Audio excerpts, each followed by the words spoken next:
with Jay Margolis. He is a former executive of such brands such as Limited, Tommy Hilfiger, Reebok. He's with us this morning in the newsroom. Jay, thanks so much for coming in. Deidre, great to find you. So let's just start with a luxury retailer, for example, or luxury consumers. Is this group still spending, but just doing it more quietly?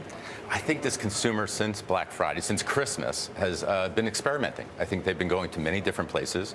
Luxury goods have been, I think you can buy them many places, and their own brands have their own stores. You have Neiman, Saks, you have a lot of those places. I think consumers are just going different places online. I think they're going to home shopping kind of events. I look at what Mindy Grossman has done there with home shopping and upgrading that.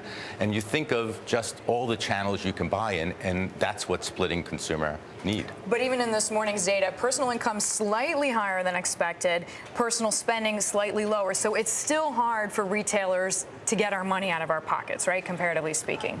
I keep thinking that we're all buying, but we're trading down. We're buying same units, but product that's a little different. I think in the alcohol business, people are trading down in terms of brand. Wine business, I hear the same thing. I work on the board of Godiva and with Sam Adams, and we see in both situations people spending, and it's a question of how much, and are they scared to spend their disposable income.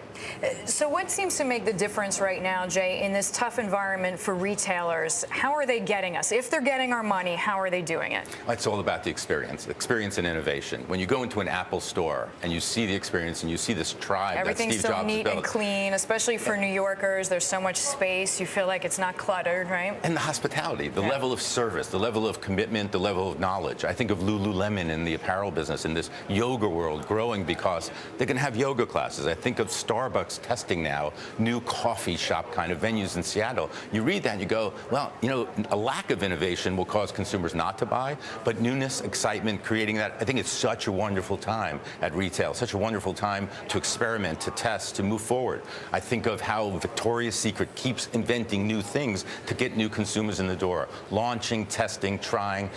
You can't just keep cutting SG&A.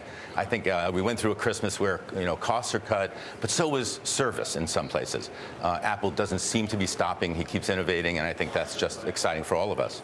You're mentioning Apple. Just out of curiosity, what do you make of the iPad? Are you disappointed? Do you think it lives up to the hype? Is it too early to tell?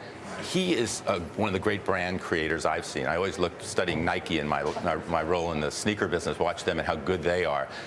He's building a brand. He's building a tribe. He controls the experience. Steve Jobs. To me, his communication is amazing. From the advertising to the product, I think iPad is just a perfect extension of looking for a niche and void. How big it becomes, we all judge it and say it has to be a certain size. The truth of the matter is iPod grew to a level, I think iPhone, all the things he's done seem to be so consistent and so brand right. You know, we as brand loyals love that, and he has us, and I think he's done a great job. I think it's going to be a big success.